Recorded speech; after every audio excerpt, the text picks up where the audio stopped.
Hola cinéfilo. El pasado 9 de enero fue un día de dolor para la cultura cubana cuando conocimos del fallecimiento del destacado cineasta Jorge Luis Sánchez, autor de numerosas obras fílmicas de gran valía, un amante empedernido del séptimo arte que por su desarrollo hizo de todo cuanto pudo en su corta pero fructífera vida. El programa de hoy lo dedicaremos a homenajear la memoria de este creador que nos visitó hace algunos años y conversó con Marta Araujo sobre su vida en el cine. Bueno, realmente el cine fue su vida, entonces tendremos la posibilidad de escuchar hablar nuevamente a Jorge Luis Sánchez sobre su pasión y sus métodos de trabajo, algo que no debes perderte si eres un verdadero cinéfilo.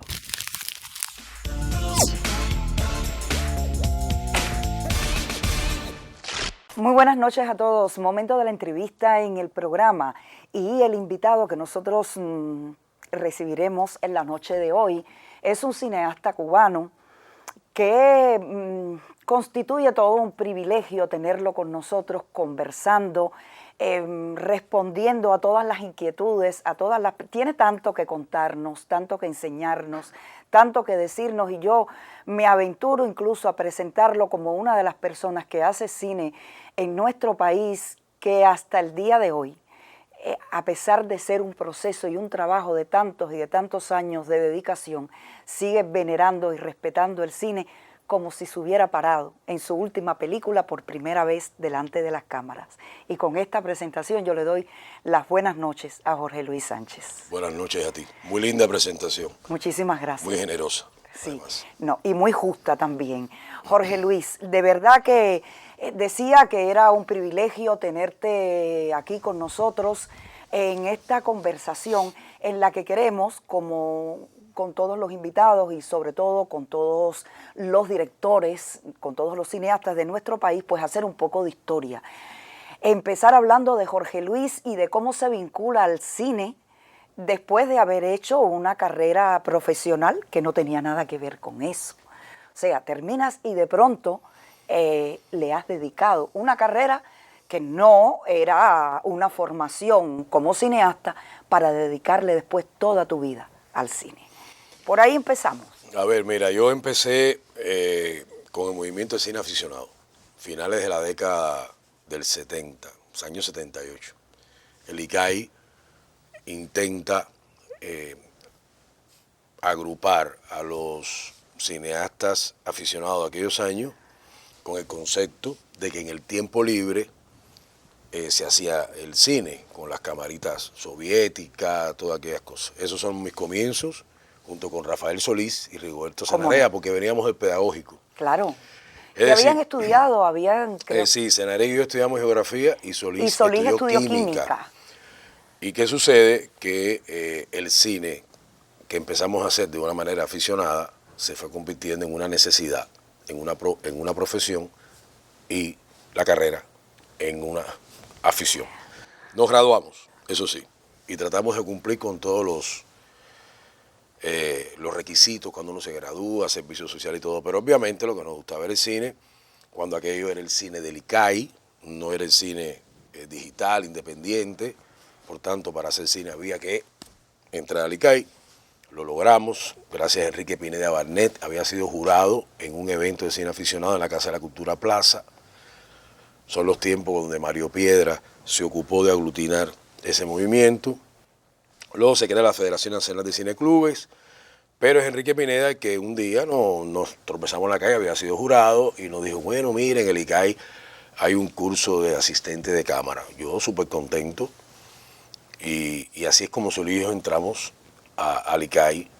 En el caso de Cenarea, tuvo un periodo como profesor, y después entonces entró a la fílmica de los estudios cinematográficos de la FAS. Pero bueno, nosotros fue en el ICAI, asistente de cámara, eso te lo digo muy rápido, asistente de cámara, perdón, que era realmente un problema para mí, porque el asistente de cámara en aquellos tiempos, con aquellas cámaras inmensas. Y entonces yo los tornillos no los ponía bien, no cargaba bien. Era un desastrico, pero bueno, trataba siempre de hacerlo con mucha atención. Finalmente paso a trabajar en postproducción, huyéndole a esto de la cámara, y después ya logro pasar un curso de asistente de dirección con Fernando Pérez. Y ahí entonces yo comienzo realmente a sentirme bien, porque haber sido asistente de dirección y primer asistente de dirección, que no es lo mismo, parece igual, pero no es lo mismo. No, no es lo mismo. Realmente fui muy feliz, hice Baraguá, que fue mi primera película, fascinado, 25 años. Además, Baraguá era una película compleja en términos de producción. Y tuve que aprender a montar a caballo, porque para dirigir a todos los mambises, que eran gente... A todos los extras que había. Sí, pero particularmente los mambises montaban a caballo, por tanto, eran gente de la zona, jóvenes campesinos, que no tenían idea del cine, y entonces controlar aquellas masas no fue fácil. Bueno, hice Baraguá, dirigida por Pepe Masip. Después, déjame mencionarte las películas, porque es justo... Por favor, es que es importante, muy importante. Que yo hable de esos directores con los cuales aprendí lo que se debe hacer, lo que no se debe hacer. Bueno, Baraguá, de Pepe Masip. Después hice 8 meses una prefilmación de Gallegos, que no se llegó a filmar conmigo, pero fueron 8 meses preparando la película con Manuel Octavio Gómez, un director importante que a veces se olvida mucho. Finalmente, cuando se hace Gallego... Uno de los grandes directores del cine cubano. Cuando se hace Gallego ya yo no estoy en la película, porque entonces pasé a ser clandestino con Fernando Pérez. Después Qué maravilla, Jorge, ¿no? Sí, cómo no, muy importante fue eso. Después yo puedo hablar un poquito de Fernando, porque fue el director que más influyó, él y Orlando Rojas. Después hago papeles secundarios con Orlando Rojas, y hago después Hello Hemingway, ya como primer asistente de dirección. Una película con Jaime Humberto Hermosillo, de la señora Forbes, con Hanna Chigula. El verano feliz de la señora Forbes, con Hanna Chigula, una experiencia importantísima. Y por último, un señor muy viejo con unas alas enormes, con Fernando Birri, que fue una película alucinante, porque se filmó en el orden de guión, que eso no pasa en el cine mucho. O sea, la primera secuencia fue el primer día de rodaje, la última secuencia el último día de rodaje.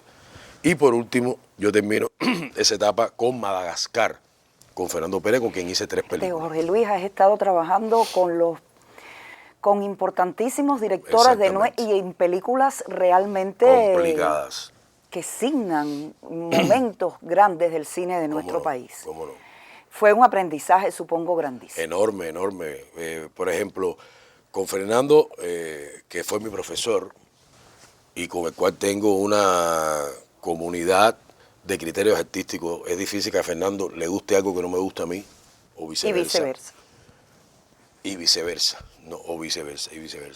Y con Fernando aprendí muchas cosas, la pasión en el set. Yo recuerdo que Fernando se llenaba los bolsillos de papelitos, el bolsillo parecía un balcón, lleno de papelito, y entonces muy pendiente de lo que le faltaba por filmar, del control, y todo el tiempo yo era un asistente de dirección que las películas me las compraba.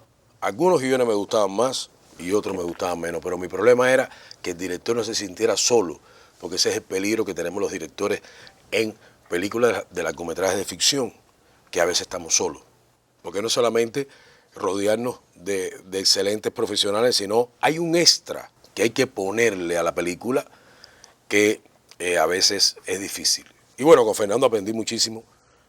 Con Orlando aprendí sobre todo, también con Fernando, pero con Orlando aprendí la dirección de actores. Orlando es un director muy meticuloso con la actuación, con la puesta en escena. Es uno de los primeros que le da un concepto diferente a la dirección de arte en papeles secundarios, que fue Flavio García-Andía, el pintor, el director de arte. Con Hermosillo aprendí también la planificación de la puesta en escena. Tú no puedes decirle a un actor, usted entra a las 10 de la mañana y firmarlo a las 5 de la tarde. Eso además de que es demasiado desconcertante para el actor que se prepara. Por supuesto. Siempre emite una señal de desorden en el set. Y con Hermosillo aprendí, el trabajo con Hanna Chigula, que era una actriz internacional. Y el llamado a las 10 de la mañana y Hanna Chigula estaba a las 10 de la mañana maquillada, vestida y lista para hacer los primeros ensayos para filmar.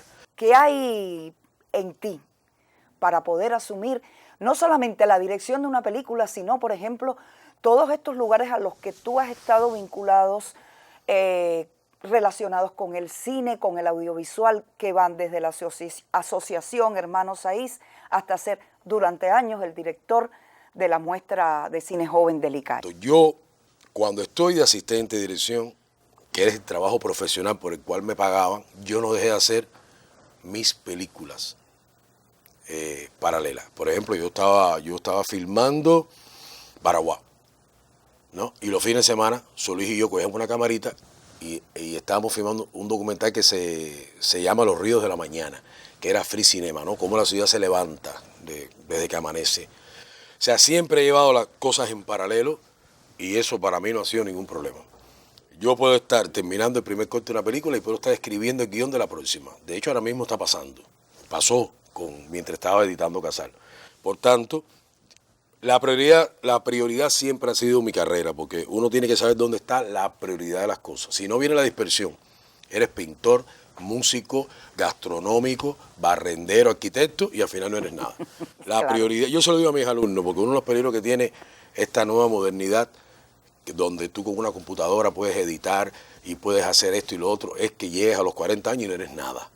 Hay una prioridad. Y yo siempre dije el cine. Dentro del cine, escribir y filmar y dirigir. Ahora, pasa también otra cosa. Yo tengo un temperamento que yo me considero una locomotora. Yo no espero a que los cochinos se me duerman. Hay un dicho que ahora no recuerdo, que fulano se duermen los cochinos en el estómago. Se le duermen los lechones. Los lechones, no. Yo tengo que ir para adelante. El director en un staff es la locomotora. Si el director va rápido, el equipo va rápido. Si el director va lento, el equipo va lento. Entonces, el cine es una profesión muy difícil. Muy dura. Yo todavía la veo como algo sagrado. Sí. Por tanto, la cuido mucho. Pero necesitamos salud, que es lo primero. Salud física y salud mental. El día que los cables aquí se crucen, entonces ya, tú no sabes ni dónde estás parado. Y esta formación como asistente, siempre voy a ir a esa formación que me ayudó a ser organizado. Un asistente no puede ser un desastre porque el asistente es el ojo del director para determinadas especialidades de la película. Entonces la organización es fundamental. Lo que te decía de Hanna Chigula, sí. Hasta la hora de entrar en el set. Por tanto, las películas complejas de época o no de época, de extra, que hay directores que le huyen a eso, a mí me encantan. Es mucha energía. Pero yo necesito como que revivir, como que trasladarme a ese pasado, por ejemplo en el caso de Cuba Libre, ir al 19, respirarlo, sentirlo. Pero eso tiene que hacerse con mucha organización, porque si no es un desastre. Entonces, hasta ahora, mis películas han sido controladas desde el punto de vista de su producción, la armonía incluso que hay que tener. Ahora, todo esto, por supuesto, tú hablabas de las muestras de cine, de mi paso por la asociación. Bueno, fueron etapas. Pero etapas importantes, ¿verdad? Sí, etapas muy importantísimas, por supuesto, porque también me formaron, me ayudaron. Y contribuyeron a formar a muchas personas también. Bueno, si tú lo dices, es verdad. Sí, sin duda. Y eso me gusta más que lo diga otra persona, pero no yo. Sí, cómo no. Pero de alguna manera, fíjate, el cine, todo va a girar alrededor del cine. El cine es una organización y esa organización yo le he aplicado a otras zonas, vamos a decir, actividades extraartísticas, como fue dirigir la muestra, claro, la Asociación de Hermanos Ahí. Si no hay orden, no hay nada. Y esa mirada, enfrentarme, por ejemplo, con la muestra de cine joven, que fueron, en el siglo XXI fueron, como yo dirigí como 4, es posible que, no sé, creo que hasta el 2005, y las otras que hicimos cuando estábamos en la Asociación de Hermanos Ahí, siempre con un pensamiento cinematográfico, ¿me entiendes? Era mi método, y es mi método. ¿Cómo se hace una película? Y eso yo lo traslado, cómo se organiza una muestra, ¿entiendes? Para seguir hablando de métodos, tenemos que, porque ustedes se imaginan que Jorge Luis, además, en esas cualidades para dirigir una película, tiene esa capacidad de convencer, de seducir y de establecer una conversación que nos deja siempre con deseos, porque además tiene un carisma muy grande. Y entonces lo que yo propongo, vamos a parar aquí la semana que viene. Seguimos hablando porque me interesa concretamente de todos esos métodos aprendidos en distintas direcciones y concretamente en las películas que ha hecho Jorge Luis Sánchez. Jorge, ha sido un placer. Muchísimas gracias. Gracias a ti. Y nosotros nos vemos el jueves próximo. ¿Cómo no?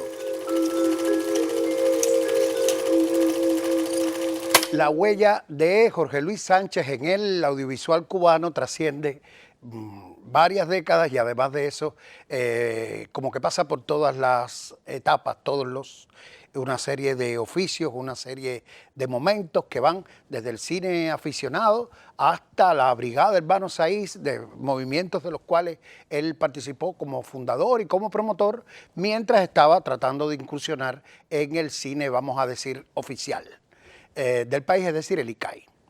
En los años 80, Jorge Luis ya era asistente de cámara y asistente de dirección en varias de las principales producciones del ICAI. Entre ellas se cuentan Baraguá, de José Masip, está también Papeles Secundarios, que es del 89, y dirige Orlando Rojas, que ejerció una enorme influencia sobre su obra, y están también las películas de Fernando Pérez, que era, Jorge declaró en muchísimas ocasiones que era, digamos que su maestro, su mentor en todos estos temas de la creación cinematográfica. A Fernando, Jorge Luis lo asistió primero en Clandestinos, después en Hello Hemingway y más tarde en La vida es silbar. Sobre las influencias de estas películas y cineastas en su obra, yo me atrevo a especular que si Jorge Luis no hubiera pasado por el C de Baraguá, tal vez no sería tan rigurosa en cuanto a su reflejo de lo histórico en Cuba Libre, una película muy posterior del propio Jorge. Ese reflejo no hubiera sido tan a la manera de Masip. Tan riguroso, tan detallado, porque Cuba Libre, que es una película muy posterior, insisto, de Jorge Luis Sánchez, es la primera, tal vez, la primera gran producción cubana que registra la historia cubana sin prejuicios para hablar todo el tiempo mal del colonialismo español y del imperialismo norteamericano. Cuba Libre, que estamos hablando sin respeto ninguno por las cronologías, Cuba Libre tiene esa virtud, que se detiene a reconocer a través de los personajes y sus conflictos el aporte a lo cubano que dieron tanto España como Estados Unidos. Pero antes de llegar a Cuba Libre, tenemos que dedicarnos a la influencia que en su obra tuvieron estas otras películas por las cuales él transitó antes de llegar a dirigir, o ya había dirigido sus primeros documentales, pero estaba en el papel de asistente, que tan importante resulta en la formación de todos los grandes cineastas de el ICAI. Respecto a Papeles Secundarios, tal vez le proporcionó a Jorge la idea, él lo ha reconocido en varios artículos que escribió para Cine Cubano, también posteriormente, que Papeles Secundarios representa, sobre todo en términos de puesta, la posibilidad de crear arte en interiores, en estudio. Y que convertir el propio espacio en un acontecimiento en un fenómeno significante, vamos así a decirlo, de manera tal que el propio espacio y la propia dirección de arte significan, intervienen en la dramaturgia de una manera muy directa, muy evidente, vamos así a decirlo. Sin papeles secundarios tal vez no hubiera sido posible esa película posterior de Jorge Luis, que es Buscando a Casal, donde la dirección de arte juega también un papel primordial.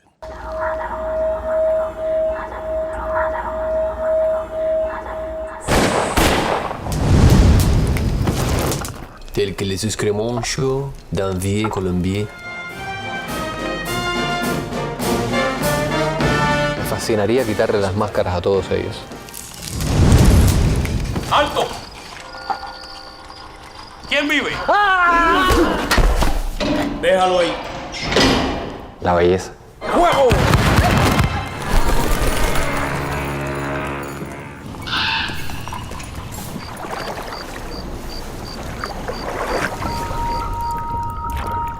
Vámonos para mi casa.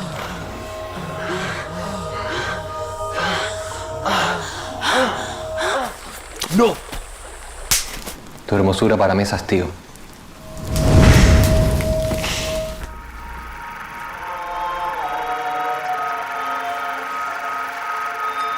Hoy era de Nácar.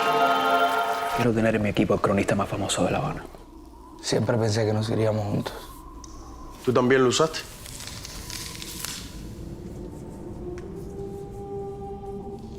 Cuestionar lo que yo represento. Los artistas tienen que aprender a ocuparse de una crisis financiera. Que encuentre ahora la verdad su alma.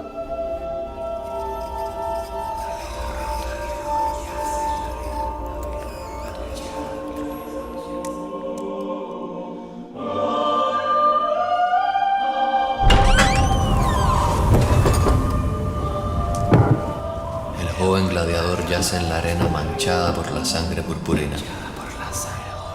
Al escuchar las voces agitadas, levanta el gladiador la mustia frente. Casal, Casal, Casal. El poeta. A medias. Muéstrale una sonrisa indiferente.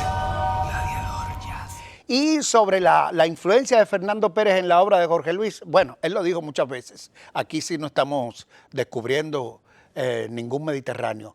El cine de Fernando Pérez, particularmente estas películas como Clandestinos, Hello Hemingway, La vida de Silvar, que fueron en las que Jorge participó de manera más directa, pues representan en la historia del cine de este país la posibilidad de enyuntar o de combinar en una sola película la inquietud sociológica con la inquietud también artística. Es decir, dos inquietudes que a veces van divorciadas.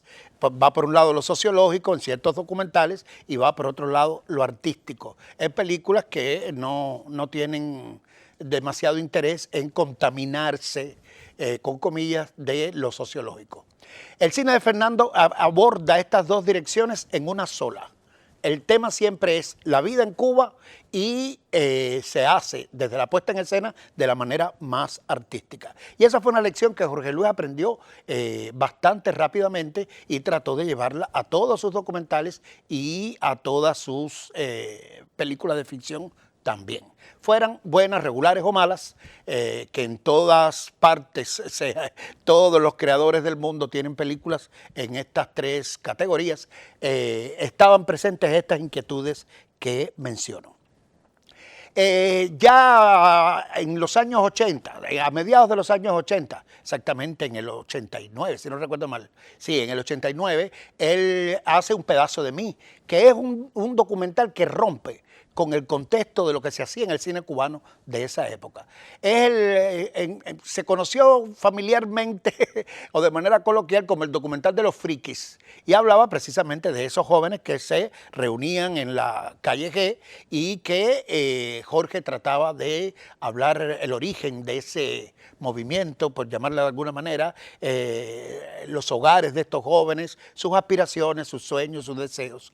Un pedazo de mí era precisamente la ruptura, o significaba la ruptura con un cine que se anunciaba o que tenía una evidencia bastante sinflictiva. el cine de los años 80 en Cuba no estaba demasiado interesada en los conflictos de origen sociológico. Y Jorge representa esto a través de Un pedazo de mí, y no solo eso, sino de la posterior, que ya es del año 91, El fanguito, que está considerado uno de los mejores documentales que se han hecho en este país, gracias a que Jorge Luis Sánchez encuentra un milagro.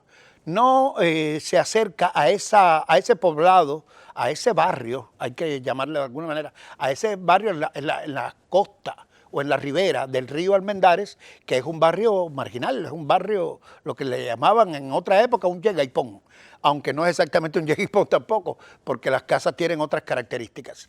Pero precisamente en eso se concentraba el documental El Fanguito, en hablar de las esperanzas, en hablar de la naturaleza de esas personas, no solo en decir hay gente que en Cuba vive mal, porque eso sería evidente, y aunque no fuera demasiado evidente en el cine cubano de principio de los años 90, pero él se concentra en detallar quiénes son las personas que así viven y por qué viven de esa manera y cuáles son sus esperanzas y sus sueños. El Fanguito está reconocido, ya digo, a todos los niveles como uno de los grandes documentales que se han hecho en Cuba y que además dio lugar a todo un cine crítico en los años 90 y en los años 2000.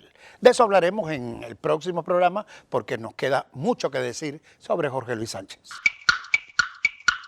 Cinéfilo, esta noche tuvimos la posibilidad de escuchar a Jorge Luis Sánchez hablar sobre sus inicios en el cine y su reconocimiento a aquellas personas de quienes aprendió este arte. La próxima semana, Martí Araujo y él conversarán sobre su obra fílmica y sobre sus métodos de trabajo. Una conversación que nuestro equipo ha considerado una verdadera clase magistral de dirección cinematográfica. Así que no te pierdas la próxima salida al aire del espacio, que será el viernes en la noche por el canal educativo, justo al finalizar la emisión estelar del noticiero de la televisión. Si asistes, me darás la posibilidad de decirte una vez más, te invito al cine.